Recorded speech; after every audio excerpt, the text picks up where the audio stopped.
My brother and I were starting our first company. Instead of getting an apartment, we just rented a small office and we slept on the couch.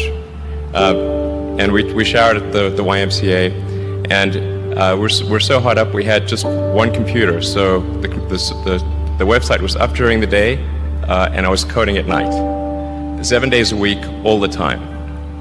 And I sort of briefly had a girlfriend in that period, and in order to be with me, she had to sleep in the office. So work hard, like every waking hour. That's the thing I would say particularly if you're starting a company. And I mean, if you do simple math, say like, okay, if somebody else is working 50 hours and you're working 100, you'll get twice as much done in the course of a year as the other company. I mean, Tesla really faced a severe threat of death due to the Model 3 production ramp. Essentially, the company was bleeding money like crazy, and just if we didn't solve these problems in a very short period of time, we would die. And it was extremely difficult to solve them. How close to death did you come? Within single-digit weeks. 22 hours a day, or like what? How many hours? I was working, so 7 days a week, sleeping in the factory. I worked in the paint shop, general assembly, body shop. You ever worry about yourself imploding? Like it's just too much? Absolutely. If you're creating a company or if you're joining a company, the most important thing is to attract great people. So either join a group that's amazing that you really respect, or if you're building a company, you've got to gather great people. I mean, all a company is a group of people that have gathered together to create a product or service. And so depending upon how talented and hardworking that group is, and the degree to which they are focused cohesively in a good direction, that will determine the success of the company.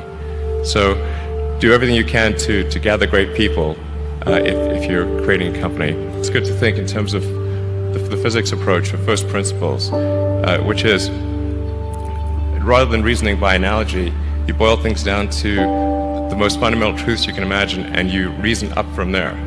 And this is a good way to figure out if something really makes sense, or if it's just what everybody else is doing. It's hard to think that way. You can't think that way about everything. It takes a lot of effort. But if you're trying to do something new, it's the best way to think. And that framework was developed by physicists to figure out counterintuitive things like quantum mechanics. So it's really a powerful method. Then it's just you have to apply a lot of hours to actually working. So the way I generally do it is I'll be working at SpaceX on Monday, and then Monday night fly to the Bay Area, spend Tuesday and Wednesday in the Bay Area, then at Tesla, and then fly back on Wednesday night, spend Thursday and Friday at SpaceX. In the last several months, then I would fly back here on a Saturday and either spend Saturday and Sunday at Tesla or spend Saturday at Tesla and Sunday at SpaceX. Just showing up is half the battle.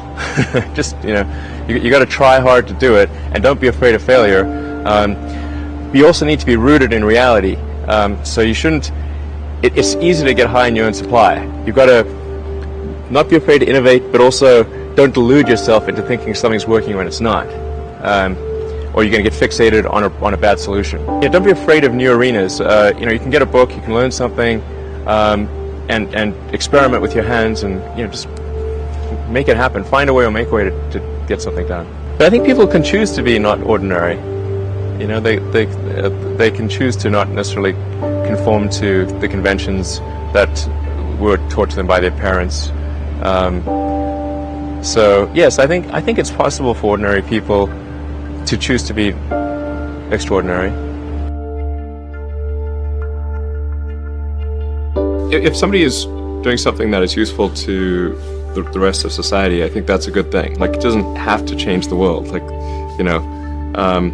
if you're doing something that has high value to people, if it has a small amount of good for a large number of people, I think that's fine. Like, stuff doesn't need to be changed the world just to be good. Being focused on something that you're confident will have high value to someone else and just being really rigorous in making that assessment, because people tend to, a natural human tendency is wishful thinking. So a challenge for entrepreneurs is to say, well, what's the difference between really believing in your ideals and sticking to them versus pursuing some unrealistic dream that doesn't actually have merit? And that is a really difficult thing to tell you. Can you tell the difference between those two things? Right. You know? So you need to be sort of very rigorous in your self-analysis. I think certainly extremely tenacious, and then just work like hell. I mean, you just have to put in, 80 to 100 hour weeks every week. But all those things improve the odds of success. Okay. I mean, if other people are putting in 40-hour work weeks and you're putting in 100-hour work weeks, then even if you're doing the same thing, you know that in 1 year you will achieve what they achieve. You will achieve in 4 months what it takes them a year to achieve. You construct this like there's this great holy grail potential in the future. You have to stay grounded in the short term. So because if you don't do things that pay the bills, you're not going to achieve the ultimate long-term objective. But it's nice to have that sort of holy grail long-term potential out there as an inspiration for coming to work. It's really a mindset. You have to decide, we're going to try to do things differently, well, provided that they're better. You shouldn't do things differently just because they're different. They need to be different and better. But I think you just have to sort of decide, let's think beyond the normal stuff and have an environment where that sort of thinking is encouraged and rewarded, and where it's okay to fail as well. Because when you try new things, you try this idea, that idea, well, a large number of them are not going to work, and that has to be okay. If every time somebody comes up with an idea that has to be successful, you're not going to get people coming up with ideas. You had that third failure in a row. Did you think, I need to pack this in? Never. Why not? I don't ever give up. I mean, I'd have to be dead or completely incapacitated